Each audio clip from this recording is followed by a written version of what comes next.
नमस्कार, आदाब। News with Syed में आपका स्वागत है और लगातार राजनीति की बात कर रहे हैं। लेकिन हम बात करेंगे आज दो बड़ी रैलियों की। एक रैली प्रधानमंत्री नरेंद्र मोदी ने मेरठ में की है, दूसरी विपक्ष की एक रैली हुई है दिल्ली में, जिसमें तमाम विपक्षी दलों के नेताओं ने उद्बोधन किया और बताया कि कैसे 10 साल में नरेंद्र मोदी की सरकार ने इंस्टीट्यूशंस को कैसे बिगाड़ा है, कैसे उनके साथ खेल किया है और कैसे उनकी जो उपयोगिता थी उसको खत्म किया है और कैसे इन संस्थानों का दुरुपयोग किया जा रहा है। खास करके इस में दो बड़े नेताओं ने बोला है, खास करके मल्लिकार्जुन खड़गे ने, राहुल गांधी ने, प्रियंका गांधी ने, इन लोगों ने तो उद्बोधन दिया है, लेकिन दो खास लोगों ने उद्बोधन दिया है। कल्पना सोरेन, जिनके पति हेमंत सोरेन जेल में हैं ईडी के मामले में, और सुनीता केजरीवाल, जिनके पति भी जेल में हैं, अरविंद केजरीवाल दिल्ली के मुख्यमंत्री। तो हेमंत सोरेन तो पूर्व मुख्यमंत्री हैं, लेकिन सुनीता केजरीवाल के पति अरविंद केजरीवाल वर्तमान में दिल्ली के मुख्यमंत्री हैं, उन्होंने कोई इस्तीफा नहीं दिया। इन सभी नेताओं ने साफ तौर पे कहा कि 2024 में अगर इंडिया अलायंस की सरकार बनती है तो इन सभी एजेंसियों के जो दुरुपयोग है उसको रोकने की कोशिश की जाएगी और जांच कराई जाएगी कि कैसे इन लोगों ने विपक्ष के नेताओं को ही टारगेट किया। कांग्रेस के अध्यक्ष मल्लिकार्जुन खड़गे का ये कहना था कि जिस तरह से पार्टी को लगातार इनकम टैक्स का नोटिस दिया जा रहा है वो शायद डाइवर्जनरी टैक्टिक्स है कि इंडियन नेशनल कांग्रेस चुनाव न लड़ पाए, क्योंकि अगर कोई भी दल जिसके पास पैसा नहीं है अगर वो चुनाव लड़ना चाहे तो इस परिस्थिति में चुनाव लड़ना बहुत मुश्किल है। और पिछली बार जब 2019 के चुनाव हुए थे तो कांग्रेस के तकरीबन 800 करोड़ रुपए खर्च हुए थे पूरे चुनाव में, और जो नोटिस आया है इनकम टैक्स का इस बार वो 1823 करोड़ का है, यानी उसके डबल से भी ज़्यादा। तो जाहिर सी बात है कि इसको लेकर काफ़ी इस रैली में आक्रोश था, खासकर दो मुख्यमंत्रियों को जो जेल भेजने का मामला था उसको लेकर भी आक्रोश था।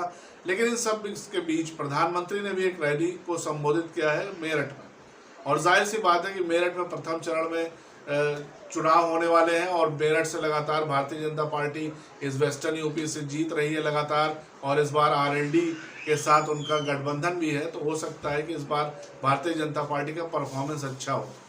लेकिन एक शख्सियत मिसिंग है इस पूरे मामले में, मायावती को लेकर अभी भी सस्पिशन बना हुआ कि आखिर मायावती का क्या रोल होगा। 2024 को चुनाव में उन्होंने ये तो कह दिया कि वो अकेले चुनाव लड़ेगी, लेकिन 2024 के चुनाव के बाद उनकी क्या रणनीति होगी। वो विपक्ष के साथ भी नहीं है, सत्ता पक्ष के साथ नहीं है। ऐसे बहुत कम पार्टियां हैं जो विपक्ष के साथ नहीं है, सत्ता पक्ष के पास नहीं है। ममता बनर्जी अगर सीटों के तालमेल न सही लेकिन आइडियोलॉजिकल विचारधारा के आधार पर इंडिया अलायंस के साथ है। एक पार्टी बीजेडी है, बीजेडी यानी बीजू जनता दल, जो किसी के साथ नहीं है। लेकिन बीजू जनता दल के साथ पॉजिटिव यह है कि वहाँ से लगातार 20 साल से ऊपर हो गया नवीन पटनायक वहाँ पे मुख्यमंत्री हैं, तो उनके पास एक स्टेट है जिसमें वो पावर में है, और जाहिर सी बात है वो चाहे किसी से अलाइन करें या ना करें।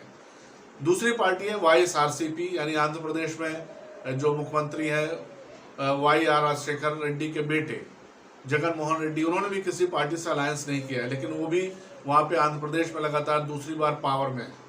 तो ये दो बड़े नेता हैं, मुख्यमंत्री हैं, जिन्होंने किसी से अलायंस नहीं किया है।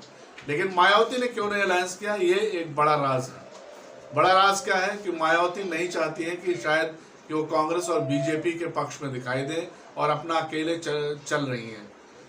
लेकिन मायावती ने जिस तरह से कैंडिडेट उतारे हैं, खासकर 7 मुसलमानों को वेस्टर्न यूपी में टिकट दिया है, उससे एक सस्पिशन है खासकर माइनॉरिटी को कि या वोट काटने के लिए आ रहे हैं। सहारनपुर में उन्होंने मुस्लिम प्रत्याशी दिया, अमरोहा में दिया, तो जाहिर सी बात है इन सबको लेकर मायावती को लेकर संशय बना हुआ है।